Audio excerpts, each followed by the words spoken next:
Hello दोस्तों। स्वागत है आप सभी का हमारे यूट्यूब चैनल एजुकेशन पॉइंट में। और बीएसटीसी और पीटीटी के लिए जो हमारी राजस्थान संस्कृति क्लास चल रही थी, उसमें आज हम राजस्थान लोक देवता से संबंधित पार्ट 2 की बात करेंगे। तो कल की क्लास में हमने राजस्थान लोक देवता से संबंधित प्रश्न किए थे, और आज की में भी कुछ और प्रश्न करते हैं लोक देवता से संबंधित। तो बात करते हैं आज के पहले प्रश्न से। पहला प्रश्न क्या है आज का? तो पहला प्रश्न है, गांव गांव खेजड़ी गांव गांव गोगो कहावत किस संत को संबोधन है? वह किस जिले से संबंधित है? यानी जिस संत को संबोधित है वह किस जिले से संबंधित है? नागौर, चूरू, जैसलमेर, अजमेर। तो ऑप्शन देख लीजिए। गांव गांव खेजड़ी गांव गांव गोगो यानी गोगा जी से संबंधित। ये कहावत किससे संबंधित है? गोगा जी से। और गोगा जी का मतलब कि संबंध किस जिले से है? एक तो हमारे कौन से दो जिलों से है? दो जिलों से है गोगा जी का संबंध भी। कौन कौन से? चूरू और हनुमानगढ़। हनुमानगढ़ में भी इनका मंदिर है, और चूरू में इनका जन्मस्थली है। ददरेवा चूरू में इनका जन्म हुआ था। ददरेवा चूरू में तो इनका जन्म हुआ था, गोगा जी का जन्म। और हनुमानगढ़ में इनका मंदिर बना हुआ है। हनुमानगढ़ सॉरी गंगानगर में। गंगानगर हनुमानगढ़ में। चूरू, चूरू जो है ऑप्शन बी करेक्ट हो जाएगा अपना। चूरू, ददरेवा चूरू में इनका जन्म हुआ था। और गांव गांव खेजड़ी गांव गांव गोगो कहावत चूरू से संबंधित है, गोगा जी से संबंधित है। नेक्स्ट प्रश्न अपना दूसरा प्रश्न। दूसरा प्रश्न क्या है? तो दूसरा प्रश्न है, राजस्थान में सर्वाधिक महत्वपूर्ण लोक देवता माने जाते हैं। सूरदास जी, तुलसीदास जी, कबीरदास जी और तेजय जी। तो राजस्थान के सर्वाधिक महत्वपूर्ण लोक देवता कौन से हैं? तो कौन से हो गए? हमारे तेजय जी महाराज। ऑप्शन डी करेक्ट हो जाएगा। तेजय जी महाराज जो हैं वो सर्वाधिक प्रसिद्ध लोक देवता माने जाते हैं। कहाँ के? तो राजस्थान में। राजस्थान में सर्वाधिक प्रसिद्ध लोक देवता कोई माने जाते हैं तो तेजय जी माने जाते हैं। इन्हें क्या कहते हैं? धोलिया वीर भी कहते हैं। क्या कहते हैं? धोलिया वीर। ये भी कहते हैं। क्यों कहते हैं? क्योंकि इनका जन्म किसमें हुआ? तो नागवंशीय जाट धोलिया गोत्र में हुआ। नागवंशीय धोलिया गोत्र की नागवंशीय जाट थे ये। कौन थे? जाति से जाट थे और धोलिया गोत्र के जाट थे। इनके पिता का नाम क्या था? ताहर जी। ताहर जी इनके पिता का नाम था, ताहर जी। और माता का नाम क्या था तेजा जी के? तो राम कुंवरी। राम कुंवरी। तेजा जी की माता का नाम क्या था? राम कुंवरी। और पिता का नाम ताहर जी था। पिछले साल सीईटी में प्रश्न पूछा गया था कि तेजा जी की पत्नी का नाम क्या था? क्योंकि पत्नी का नाम क्या था? पेमल दे। क्या था? पेमल दे। पेमल दे जो थी इन तेजा जी की पत्नी थी। इसके बाद बात करते हैं अगले प्रश्न की, तीसरे प्रश्न। तो तीसरे प्रश्न में बात करते हैं, किस लोक देवता ने गायों की रक्षा के लिए जिंदराव खिची से युद्ध किया था? जो जिंदराव खिची था उससे युद्ध किया था किस मतलब कि लोक देवता ने? तल्लीनाथ जी ने, पाबू जी ने, मामादेव ने, गोगा जी ने। तो आंसर कमेंट कीजिए, तब तक बात करते हैं गोगा जी ने। गोगा जी ने युद्ध किया था गजनवी से। गायों की रक्षार्थी ही गजनवी से युद्ध किया था, और अपने भाई सर्जन और अर्जन से। मतलब कि कुछ किताबें तो मानती हैं कि सर्जन व अर्जन। अब जो इनके भाई थे, सौतेले भाई थे सर्जन और अर्जन, जो मौसेरे भाई थे सर्जन और अर्जन, उनसे गोगा जी ने युद्ध किया था। कुछ किताबें ये मानती हैं, पर गजनवी से युद्ध किया था गोगा जी ने गायों की रक्षा के लिए। गायों की रक्षा के लिए किया था। तो इनका सर तो कटकर गया था, जिसे क्या कहते हैं? शीर्ष मेढ़ी कहते हैं। कहाँ पर? ददरेवा चूरू में। ददरेवा चूरू में इनका सिर सिर गिरकर गिरा था। सिर कटकर गिरा था, उसे ददरेवा चूरू को शीर्ष मेढ़ी कहते हैं। और गोगा जी की मतलब कि धड़ जो है उसको धूर मेढ़ी कहते हैं। और कहाँ गिरा था? नोहर हनुमानगढ़ में। नोहर हनुमानगढ़ में।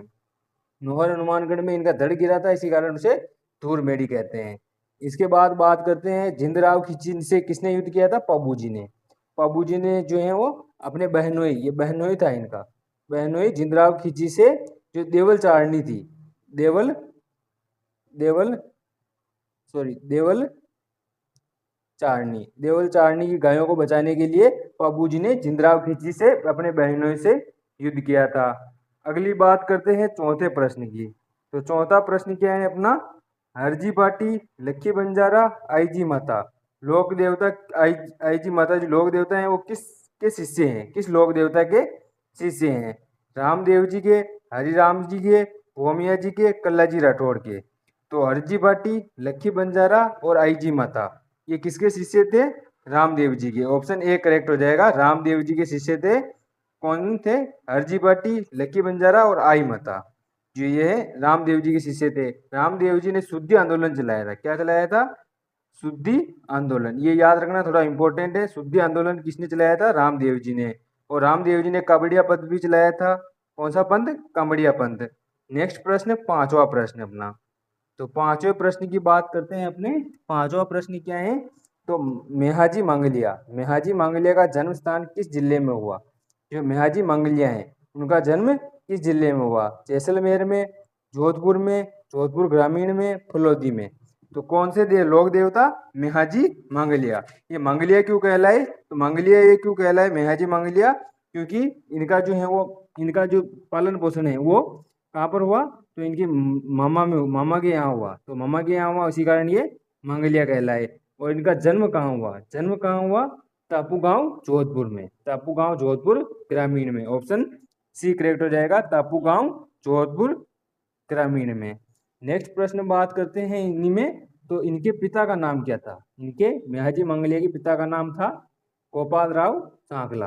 गोपाल राव सांकला, गोपाल राव सांकला इनके पिता का नाम था।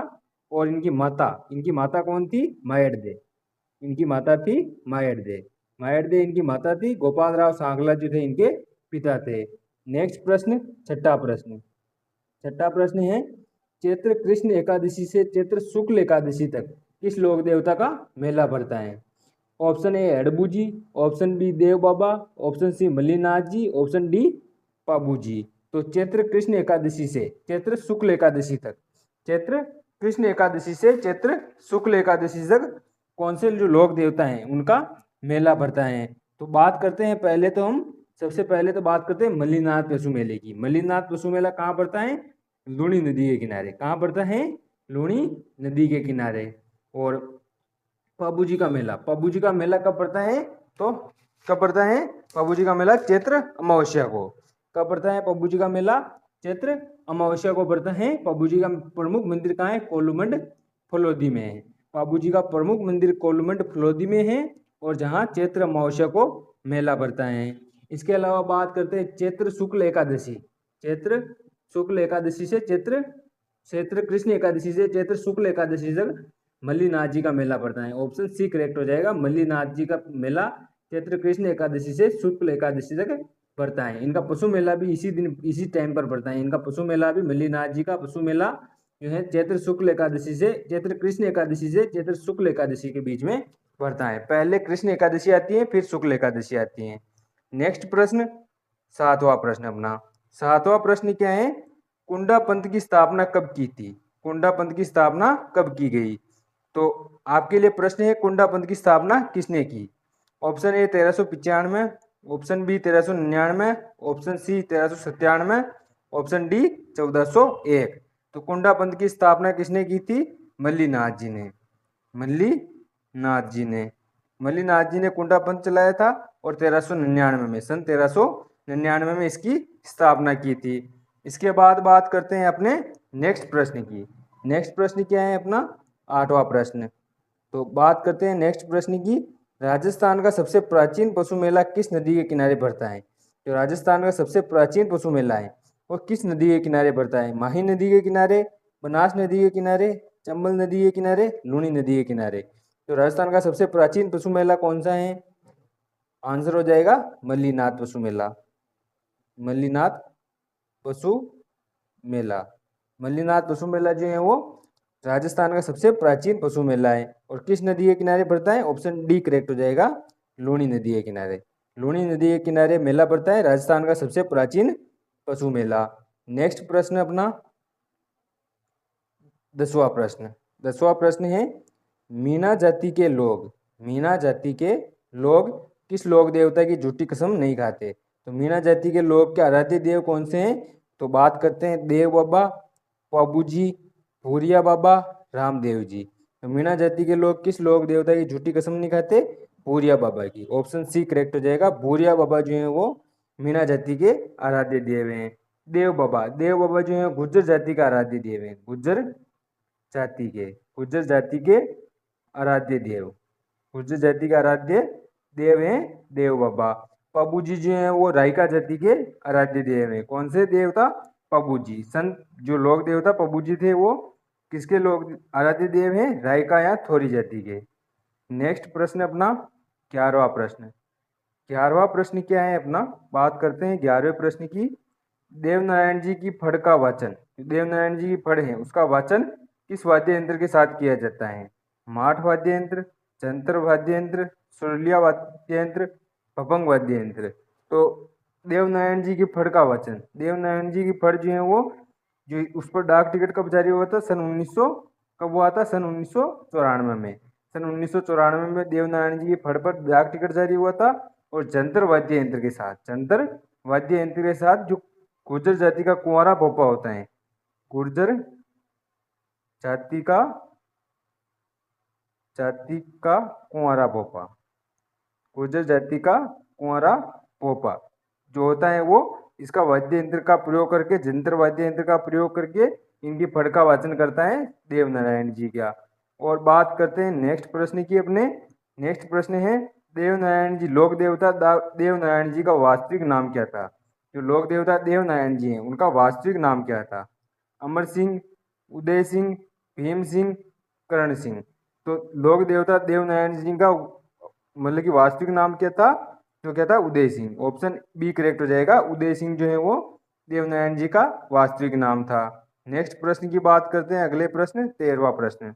13वां प्रश्न कोई आ गया, देवनारायण जी फड़ पर डाक टिकट जारी कब हुआ? 1994। ऑप्शन सी करेक्ट हो जाएगा। 1994 में जो देवनारायण जी की फड़ है उस पर डाक टिकट जारी हुआ, जो कि सबसे छोटी फड़ है, यानी साइज में सबसे छोटी है।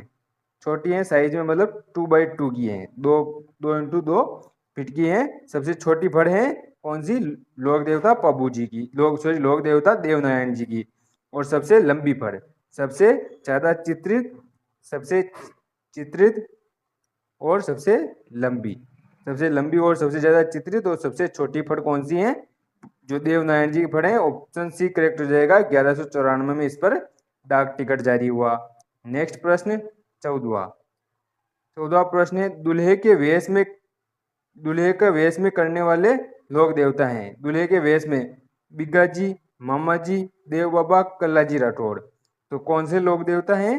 तो दूल्हे के वेश वाले कौन से लोक देवता हैं? बिग्गा जी। ऑप्शन ए करेक्ट हो जाएगा। नेक्स्ट प्रश्न 15वां प्रश्न। 15वां प्रश्न है कि लोक देवता बिग्गा जी का जन्म किस जिले में हुआ? जो लोक देवता बिग्गा जी थे उनका जन्म किस जिले में हुआ? तो बिग्गा जी का जन्म किस जिले में हुआ? बात करते हैं नागौर जिले में, बीकानेर जिले में, भीलवाड़ा जिले में, उदयपुर जिले में। तो बिग्गा जी का जन्म किस जिले में हुआ? तो किस जिले में हुआ हमारे? तो बीकानेर में। ऑप्शन बी करेक्ट हो जाएगा। बीकानेर में जो है वो किसका जन्म हुआ? बिग्गा जी का। और इनका जन्म किस स्थान पर हुआ? डूंगरगढ़ बिग्गा जी का जन्म हुआ बीकानेर में। अगला प्रश्न अपना 16वां प्रश्न। 16वां प्रश्न क्या है? तो किस लोक देवता ने अपने पिता और चाचा की मृत्यु का बदला लेने के लिए जिंदराव खींची को मार डाला था? रूपनाथ जी ने, डूंगर जी जवाहर जी ने, भोमिया जी ने, हरिराम जी ने। तो आंसर कमेंट कीजिए। तब तक बात करते हैं डूंग जी जवाहर जी। डूंग जी और जवाहर जी जो थे, डूंग जी और जवाहर जी जो थे वो कहाँ के थे? जो सीकर से संबंधित जो थे लोग, मतलब कि क्रांतिकारी थे। डूंगर जी और जवाहर जी जो है वो क्रांतिकारी थे, सीकर से संबंधित, और इन्हें लोक देवता में पूजा जाता है। बात करते हैं रूपनाथ जी। ऑप्शन ए करेक्ट हो जाएगा अपने रूपनाथ जी। रूपनाथ जी जो थे उन्होंने अपने पिता और चाचा की मृत्यु का बदला लेने के लिए, अपने पिता और चाचा की मृत्यु का बदला लेने के लिए जिंदराव खींची की मृत्यु के गांठ उतारा था। नेक्स्ट प्रश्न 17वां प्रश्न। 17वां प्रश्न है अपना झुंझार जी का प्रसिद्ध मंदिर किस जिले में बना हुआ है? जो झुंझार जी थे उनका प्रसिद्ध मंदिर किस जिले में बना हुआ है? सीकर, चूरू, झुंझुनू, नीमका थाना। तो झुंझार जी जो है वो हर गांव के अलग अलग होते हैं। झुंझार जी का जन्म कहाँ हुआ? तो नीमका थाना सीकर में, नीमका थाना सीकर में इनका जन्म हुआ। और इनकी जो मुख्य मंदिर है, मुख्य मंदिर जो है वो वहीं पे बना हुआ है। कहाँ पर? सीकर में। सीकर में इनका मुख्य मंदिर बना हुआ है। इसके बाद बात करते हैं अगले प्रश्न की। तो 18वां प्रश्न है, केला देवी का मंदिर स्थित है करौली में, टोंक में, कोटा में, सवाई माधोपुर में। तो केला देवी, जो केला देवी है उनका मंदिर कहाँ स्थित है? तो केला देवी का मंदिर ऑप्शन ए करेक्ट हो जाएगा, करौली में। करौली जो है वो उसमें त्रिकुट पर्वत पर, त्रिकुट पर्वत करौली पर, त्रिकुट पर्वत करौली में केला देवी का मंदिर है, जहाँ पर मतलब कि लांगुरिया नृत्य किया जाता है। कौन सा नृत्य होता है? लांगुरिया नृत्य इनकी आराधना में होता है। नेक्स्ट प्रश्न अपना 19वां प्रश्न। 19वां प्रश्न है, मल्लीनाथ जी ने समाधि स्थल है, मल्लीनाथ जी का समाधि स्थल है बाड़मेर, बांसवाड़ा, बालोतरा, फलोदी। तो मल्लीनाथ जी का समाधि स्थल कौन सा है? बालोतरा। ऑप्शन सी करेक्ट हो जाएगा, तलवाड़ा बालोतरा जो है वो मल्लीनाथ जी का समाधि स्थल है। और लास्ट प्रश्न की बात करते हैं, 20वें प्रश्न की। जयपुर नरेश की कुल देवी के रूप में किसको पूजा जाता है? जयपुर जयपुर जो सॉरी जैसलमेर, जैसलमेर जो है वहाँ की कुल देवी कौन सी हैं? करणी माता, नागणेची माता, स्वांगिया माता, अन्नपूर्णा माता। तो जैसलमेर की कुल देवी के रूप में किसे पूजा जाता है? स्वांगिया माता। स्वांगिया, ऑप्शन सी करेक्ट हो जाएगा। स्वांगिया माता को जैसलमेर की कुल देवी के रूप में पूजा जाता है। जैसलमेर की कुल देवी जो स्वांगिया माता है, उन्होंने अपना भाला, जो भाला था वो किसे भेंट किया था? तो जैसलमेर के भाटी राजवंश को भेंट किया था, और भाटी राजवंश की कुल देवी है स्वांगिया माता जी हैं वो भाटी राजवंश की कुल देवी है, भाटी राजवंश की कुल देवी है कौन सी? स्वांगिया माता। तो दोस्तों ये थी हमारी लोक देवता से संबंधित दोनों क्लासें हो गई, लोक देवता से संबंधित। कल की क्लास में हम लोक देवियों से संबंधित प्रश्न करेंगे, लोक देवियों से संबंधित। और क्लास अच्छी लगी हो तो क्लास को लाइक करें, और चैनल पर नए हो तो चैनल को सब्सक्राइब करें। मिलते हैं नेक्स्ट पार्ट में लोक देवियों के साथ। धन्यवाद।